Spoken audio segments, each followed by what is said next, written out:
বা কেমন সমাজ ব্যবস্থা চাই। এই শিক্ষা ব্যবস্থা এবং রাষ্ট্র ব্যবস্থার সম্পর্ক একটা কঠিন বাংলায় বললে পারস্পরিক, ইংরেজিতে বলে রেসিপ্রোকাল।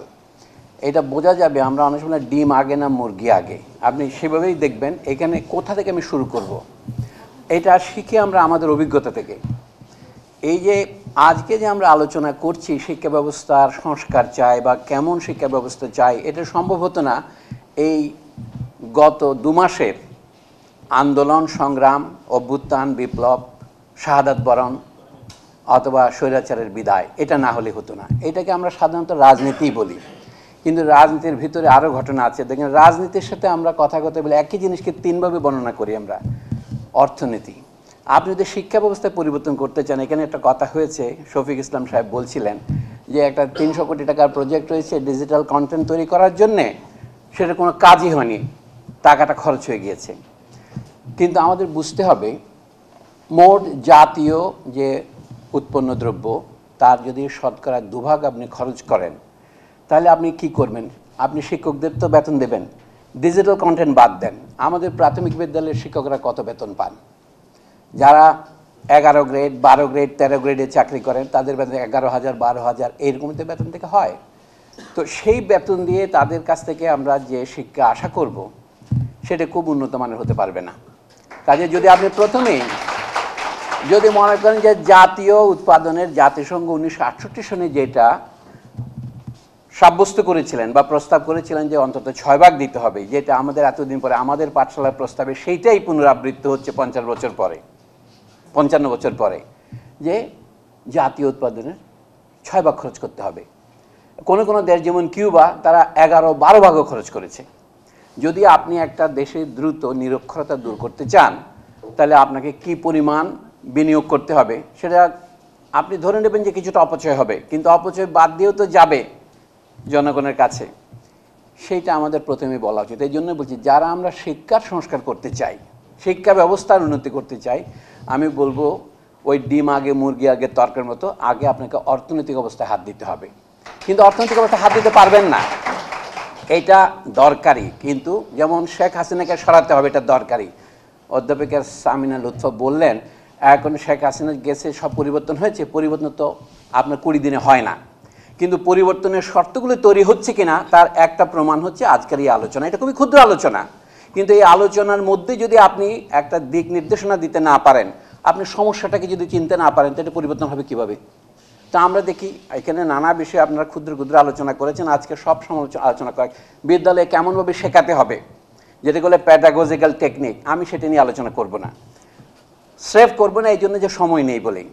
অথবা যেটা একটা কালচারাল রিফর্ম করা দরকার, এখানে সিলেবাস কীভাবে বদলাতে হবে, এবং এইটা যে ব্যক্তিতান্ত্রিক, এক পরিবারতান্ত্রিক, মুক্তিযুদ্ধের বয়ানকে এক পেশে করা হয়েছে হিন্দুত্বতান্ত্রিক, সেটাও আমি আলোচনা করব না, শুধু সময়ের অভাবে।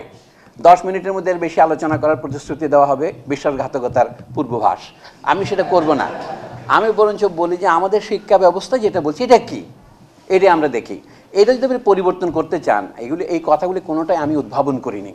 অনেকে বলে সলিমুল্লাহ খান কারোর নাম উচ্চারণ মানে কোট না করে বক্তৃতা দিতে পারে না, সেই জন্য কারোর নাম বলবো না, কিন্তু পরের কথাই তো আমরা আত্মসাৎ করে বলি। তো আত্মসাৎটা হচ্ছে, যদি আপনি শিক্ষা ব্যবস্থা পরিবর্তন করতে চান, শিক্ষা ব্যবস্থাটা কি এটা যদি বলি, শিক্ষা ব্যবস্থা হচ্ছে অর্গানিক। এই যে অর্গানিক বললে মনে হবে আপনাকে বেগুনের কথা মনে পড়বে, সেই অর্গানিক নয়। অর্গানিক মানে হচ্ছে যার মধ্যে দেহ এবং মন দুটোই আছে। ইংরেজিতে বলে সুন্দর হয় physical and moral or intellectual. আমাদেরকে ইন্টেলেক্ট বলতে বুদ্ধিজীবী মনে করে নয়, আমাদের যে সাধারণ কথা বলি এটা একটি ইন্টেলেকচুয়াল। পৃথিবীতে ইন্টেলেকচুয়াল আছে, কিন্তু ইন্টেলেকচুয়াল নয় এমন কোনো মানুষ নেই। আপনি যদি বলেন যে একটা ডিম ভেজে খায়, তাকে ওই সামনে পাচক বলবেন না, তাই না? অথবা আমরা যদি আমার কাপড় ছিঁড়ে গেছে, আমি নিজে সেলাই করি, যে আমার হাত কেটে গেছে, আমি নিজে ব্যান্ডেজ করেছি, আমাকে ডাক্তার বলবেন না, সেই অর্থে বলছি না।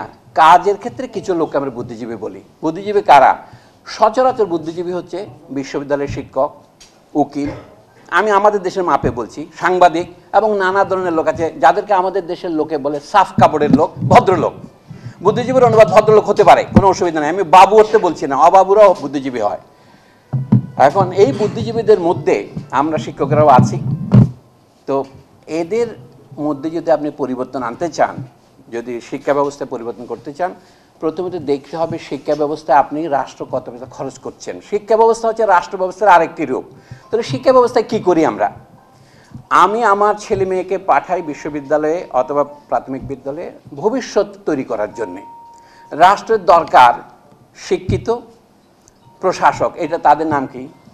Cadres, officers of the ruling class. এই যে আমাদের আন্দোলনটা হলো কোটার জন্যে, মেধাভিত্তিক না কোটাভিত্তিক, এই যে মেধার ভিত্তিতে যাদেরকে নির্বাচন করা হচ্ছে সেই মেধা কি, সেগুলো পরে জিপিএ 5 মেধা কিনা সে তর্ক করছি না।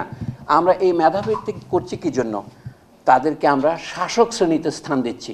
বিসিএস প্রশাসন একাডেমি এত লোভনীয় কেন? কাস্টমসের চেয়ে বেশি, কারণ তাদের হাতে ক্ষমতা বেশি। এটা হচ্ছে সরাসরি আমাদের শিক্ষা ব্যবস্থা শাসক উৎপাদন করে। কিন্তু এর মধ্যে একটা পরিবর্তন হয়েছে। আমি গত 100 বছরে যদি বলি অতি সংক্ষেপে, আরেক কি তৈরি করে? সে বিভিন্ন স্তরে কাজ করার জন্য তাকে কারিগর তৈরি করতে হয়। এই যে আমাদের পাঠশালার কর্মসূচিতে দেখলাম বোধহয় 6 নম্বরে আছে কর্মমুখী শিক্ষা করতে হবে। কর্মমুখী শিক্ষা কি জিনিস? কে কর্ম করবে, কে শাসন করবে, শাসন কর্ম কিনা, এই সমস্ত প্রশ্ন আছে। আমাদের শিক্ষা ব্যবস্থা 2 ধরনের লোক তৈরি করে। সে বর্তমান সমাজের জন্য এবং তাকে ভবিষ্যতে চালাবার জন্য সে শ্রমিক তৈরি করে। শ্রমিক নানা ক্যাটাগরির আছে, ফোরম্যান আছে, ইঞ্জিনিয়ার আছে, ডিপ্লোমা ইঞ্জিনিয়ার আছে। এরা হলো এমন কিছু শ্রমিক আছে যারা প্রায় শাসকের পর্যায়ে চলে যায়। দেখেন না বিসিএস এখন পরীক্ষার মধ্যে দেখা যায় ইঞ্জিনিয়ারিং ইউনিভার্সিটির ছেলেমেয়েরা দেখি সবাই এনবিআরে যাচ্ছে।